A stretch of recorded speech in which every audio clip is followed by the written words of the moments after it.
ഒരുപാട് നാളായി രണ്ട് കിളികൾ ഒരുമിച്ച് ഒരു സ്വപ്നം കണ്ടിരുന്നു. സ്വന്തം കുഞ്ഞുങ്ങളെ കാണാനുള്ള സ്വപ്നം.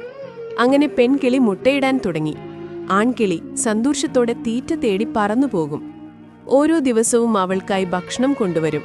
പക്ഷേ ഒരു ദിവസം ആൺകിളിയെ ഒരു പൂച്ച ആക്രമിച്ചു. ജീവൻ രക്ഷിക്കാനായി പറ്റിയെങ്കിലും അവന് ഗുരുതരമായി പരിക്കേറ്റു. അന്നു മുതൽ പെൺകിളിയാണ് തീറ്റയ്ക്കായി പറന്നത്. ആൺകിളി കൂട്ടിലിരുന്നു മുട്ടകളെ കാത്തു. എന്നാൽ അവന്റെ കണ്ണുകൾ മങ്ങിത്തുടങ്ങി. അപ്പോഴാണ് ഒരു പാമ്പ് കൂട്ടിലേക്കെത്തിയത്. മുട്ടകൾ ഒന്നൊന്നായി വിഴുങ്ങിത്തുടങ്ങി. ആൺകിളി അത് കണ്ടപ്പോൾ ദേഷ്യത്തിൽ പറന്നു പാമ്പിനെ ആക്രമിക്കാൻ നോക്കി.